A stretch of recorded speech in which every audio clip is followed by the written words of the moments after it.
முழுக்க எங்கும் hydro carbon கிணறுகளை கொண்டு வர மாட்டோம், அமைக்க அனுமதிக்க மாட்டோம், காவிரி டெல்டா விவசாயிகளை கண் இமை போல காப்போம்னு சொன்னீங்களே, செஞ்சீங்களா?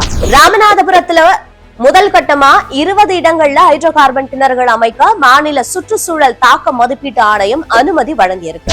எண்ணெய் மற்றும் எரிவாயு எடுக்கும் பணியின் முதல் கட்டமா 3000 மீட்டர் ஆழம் வரைக்க அனுமதி வழங்கப்பட்டிருக்கு. 3000 மீட்டர்னா 3 கிலோமீட்டர் வரை ஆழமாக தோண்ட அனுமதி வழங்கியிருக்கு. இது முதல் கட்டம் தான் தெரிவிச்சிருக்கு. அப்போ இன்னும் 3000க்கும் மேல ஆழம் தோண்ட வாய்ப்பு இருக்குன்னு தானே அர்த்தம். பூமியோட கீழ்பகுதியில பல ஆயிரம் அடிகளுக்கு கீழே பாறைகளின் இடுக்குகள்ல இருந்து கிடைக்கிற ஹைட்ரோ கார்பன் வாயுக்களால என்ன பாதிப்பு? புதுமையா ஒரு விஷயம் உள்ள வரப்போ பழமைவாத எண்ணத்தோட காரணமே இல்லாம அந்த நவீனத்தை விரட்டலாமா அப்படிங்கிற கேள்விகளும் வரலாங்க.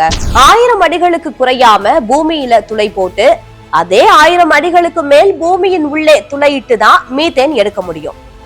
மீத்தேன் எடுக்கும் போது நிலத்தடி நீர் மொத்தமும் வெளியில போயிடும் அப்படிங்கிறது தான் விவசாயம் சார்ந்த மற்றும் விவசாயம் சாராத அனைத்து மக்களோட கவலையுமே. துளைகளின் வழியா முதல்ல நீரையும் 500க்கும் மேற்பட்ட அதிக நச்சுத்தன்மை கொண்ட வேதிப்பொருட்களை பூமிக்கடியில அழுத்தமா செலுத்தி பாறைகளை வெடிக்க செய்வதன் மூலமா தாங்க மீத்தேன் அடைய முடியும். அந்த நிகழ்வுக்கு பின்னாடி வேதிப்பொருட்களோடு வெளியே வரக்கூடிய மீத்தேனை மட்டும் தனியா பிரிச்சு எடுத்து நச்சு மிகுந்த வேதிப்பொருட்களை பூமியோட மேற்பரப்புல கொட்டுறது இன்னொரு ஆபத்து.